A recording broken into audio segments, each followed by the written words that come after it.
A maioria das pessoas que acham que entenderam o Bitcoin, na verdade, ainda estão encarando o Bitcoin como mais uma classe de ativo, mais um investimento, assim como vários outros. Talvez até achem que é um investimento mais promissor.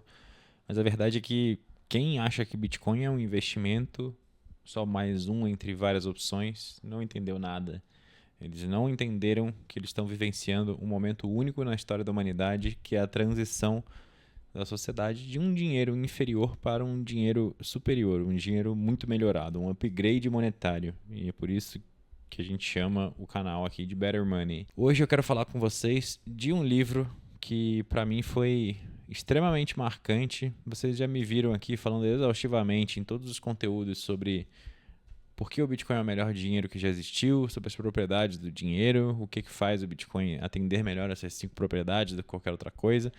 E muito do que eu repito exaustivamente na internet, eu peguei de algumas poucas pessoas. Entre elas está o autor desse livro, Parker Lewis, que escreveu o Gradually Then Suddenly. Na verdade, Gradually Then Suddenly não é nenhum livro, ele não sentou e escreveu esse livro. Isso é um compilado de vários artigos que Parker Lewis escreveu ao longo dos anos, que você pode acessar e ler de graça em graduallydensuddenly.xyz. Editor, coloca aí na tela o link e deixa o link na descrição. Pessoal, se vocês quiserem ler esses artigos, eu acho que vale muito a pena, porque eles me ajudaram a construir o alicerce da convicção que eu tenho hoje e da certeza absoluta de que eu estou do lado certo, já me posicionando na ponta recebedora da maior transferência de riqueza da história. Esse livro me ajudou demais a sair de um mero bitcoinheiro que gostava muito e era fascinado pela ideia a alguém que está convicto, absolutamente convicto, de que não existem falhas e que o Bitcoin é o novo dinheiro global e que esse processo é inevitável. Dentro do livro você vai ter alguns grandes insights e algumas ideias são muito marcantes e são coisas que eu vivo repetindo aqui, porque eu aprendi com Parker Lewis e realmente explodiram minha mente.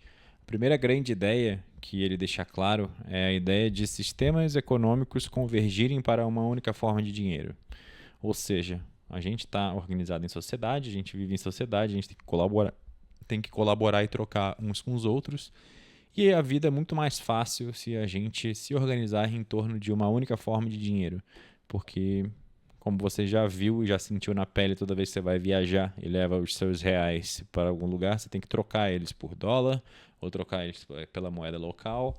Isso gera fricção, isso gera estresse, isso gera margens para fraude e outras coisas do tipo. Então tem algumas dores de cabeça de você ter vários dinheiros que não são uma única forma de dinheiro. Por esse motivo, a sociedade converge para uma única forma de dinheiro que é geralmente a melhor forma de dinheiro. É aquele bem que melhor atende às propriedades monetárias do que qualquer outro. E Parker deixa muito claro no livro quais são as propriedades. Eu já falei aqui exaustivamente, vem lá de Karl Menger, de Princípios de Economia. Porém, o Parker deixa isso muito claro, explicando essas propriedades e explicando por que o Bitcoin é o melhor dinheiro que já existiu. Quem fala que o Bitcoin não tem lastro, provavelmente não sabe nem o que é lastro de dinheiro, porque todo e qualquer dinheiro que existe ou que já existiu só tem um único lastro, que são as suas propriedades monetárias. Então, o ouro é lastreado pelas propriedades monetárias que o ouro tem, que historicamente foram muito boas, porque o ouro é extremamente durável, o ouro é divisível, o ouro é escasso, e a escassez, se bobear, é a principal propriedade monetária que atribuiu esse valor monetário ao ouro e fez a gente escolher o ouro como dinheiro durante milênios. Mas o Bitcoin é uma evolução, é um ouro digital, é um ouro muito mais portátil, é um ouro muito mais divisível e é um ouro absolutamente escasso. O Bitcoin é a descoberta da escassez absoluta, porque pela primeira vez na história da humanidade a gente pode ter mais e mais e mais demanda por alguma coisa, mas a oferta é fixa, porque em qualquer outra coisa na história da humanidade, seja petróleo, seja ouro, seja comida, seja bens de produção, qualquer coisa, quando você aumenta a demanda e a oferta está fixa, está dada, o preço sobe. Isso é economia básica. E quando o preço sobe, as margens de lucro sobem e mais pessoas entram na produção daquele bem, na competição, porque elas querem aquela margem de lucro maior. E, portanto, a oferta vai aumentar para atender a maior demanda e aí chega num equilíbrio. Isso é a economia básica e sempre esteve presente em todos os bens na história da humanidade até o surgimento do Bitcoin. Com o Bitcoin não importa o quanto a demanda aumente, a oferta está dada. Ela está lá, prevista na fórmula da equação do sistema monetário do Bitcoin, e a gente sabe que em 2140, no ano 2140, o último Bitcoin terá sido minerado e não vai mais ter mais Bitcoins. Serão 21 milhões e só, ponto final, e não dá para mudar. Portanto, o Bitcoin ele não é só mais uma opção, ele não é só uma opção melhor, ele é a única opção lógica para você usar como dinheiro. Quem não entendeu isso ainda não pensa assim, mas cedo ou tarde, gradually then suddenly, todo mundo vai entender e aí todo mundo vai adotar. É inevitável que aconteça. E quando você entende isso, você percebe que tudo que está acontecendo no mundo é apenas ruído, nada importa. Como diz outro cara brilhante no mundo do Bitcoin, Jeff Booth, ele fala: a única coisa que importa é que o Bitcoin permaneça descentralizado e seguro.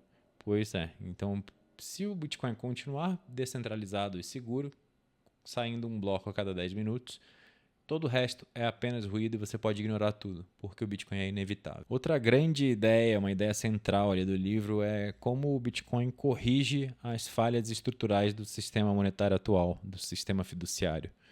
O sistema fiduciário ele foi desenhado para fazer a gente perder, para tirar da gente o nosso tempo de vida, o fruto do nosso trabalho, através do debasement, né? da impressão desenfreada de dinheiro, desvalorização desse papel moeda e tirando da gente o valor que a gente está juntando e acumulando naquele papel. Portanto, inflação, manipulação monetária, desigualdade social são tudo consequência direta desse sistema doente, desse sistema perverso. E o Bitcoin ele não é nada além da solução para esse problema. Ele foi criado para ser a solução desse problema e ele vem sendo a solução para esse problema há 16 anos. E cada dia que passa, mais pessoas se dão conta disso. A terceira ideia central, a terceira grande ideia desse livro é a de que o Bitcoin é antifrágil. Parker Lewis faz um tremendo trabalho em explicar a antifragilidade do Bitcoin e por que numa sociedade, não importa, quanto mais caos tiver, mais o Bitcoin vai prosperar. Isso é uma ideia fascinante que também ficou muito bem explicada na palestra do Michael Saylor deu esse ano, onde ele fala das 21 regras dele para o Bitcoin. Entre elas está que o Bitcoin prospera no caos e que Saylor fala, quando você compra Bitcoin, você está emprestando dinheiro para os deuses do caos e da entropia. Vamos assistir esse trecho aqui. Bitcoin's powered by chaos. When you take your money and you put it in a bank and you save it in a fiat currency, you're loaning your money to a country. When you take your money and you buy a stock, you're loaning your money to the management team of a company. When you take your money and you buy a building, you're loaning your money to the mayor of a city. When you take your money and you buy a piece of art, you're loaning your money and investing your money in a culture. When you actually buy Bitcoin, you're loaning your money to the lords of entropy. You're loaning your money to the gods of chaos. What's the bet? The bet is that chaos will outperform cities, companies, countries, cultures. It's a profound idea. I place you in Europe before World War II. I give you a lot of money, and I give you a choice. You can buy any piece of land in any country. You can buy any building. You can own any company in Europe. You can own art in Europe. You can invest in the currencies and the bonds of Europe. Imagine I give you a choice of buying any asset in any nation that's about to be a combatant in World War II, or you can own the one bank in Switzerland that's going to hold all the money of all the combatants. And you see, if you own that Swiss bank, and everybody puts their money in the bank, and the war comes.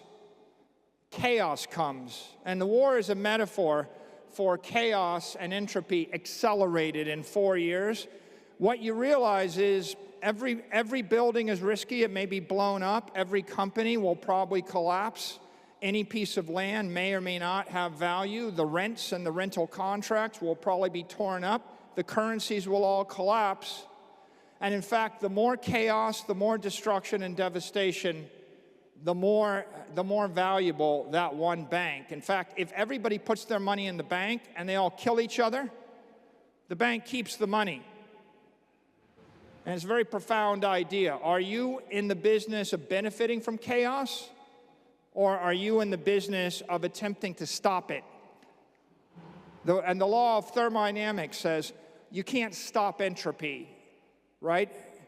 The more confused a government is, the more inefficient the mayor is, the more inefficient and competitive a corporation's market environment is, the more chaos and the more change in the culture, the worse all those other investments are, and the better the Bitcoin investment is.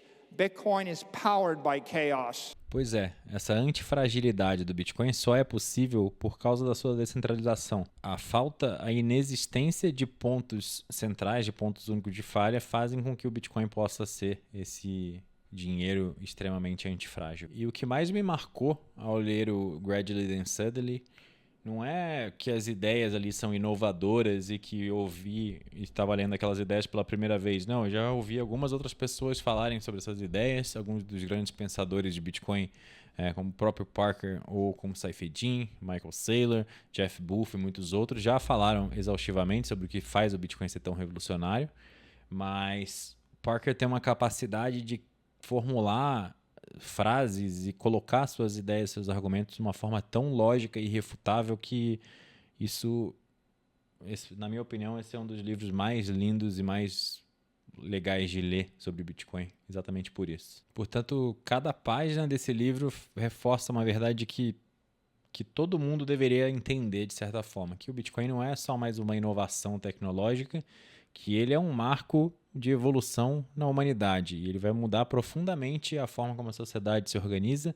Da mesma forma que a internet descentralizou a informação, o Bitcoin vai fazer a mesma coisa, só que com dinheiro, e as consequências disso são muito, muito profundas e 99% da humanidade não entendeu ainda o que está acontecendo. E se você gostou desse vídeo, não se esquece de deixar seu like, se inscrever no canal, ativar o sininho para receber todas as notificações de novos materiais que a gente soltar, e compartilhar esse vídeo com quem você acha que precisa ficar sabendo desse livro. Falando em livros, eu também fiz um vídeo aqui sobre o Manifesto desse Comunista, um livro que, na minha opinião, é extremamente necessário, principalmente em se tratando de Brasil nos tempos atuais, e que eu traduzi para português exatamente por isso, por acreditar que esse livro é leitura obrigatória no Brasil. Então, se você não leu o Manifesto desse Comunista, clica aqui nessa thumbnail que vai aparecer e dá uma olhada nesse vídeo, porque vale muito a pena. Valeu, pessoal. Até a próxima. Não se esqueçam que Bitcoin é better money e que gradualmente e depois, de repente, todo mundo vai entender isso e o Bitcoin será dinheiro global. É inevitável. Ninguém pode impedir que isso aconteça. Até a próxima.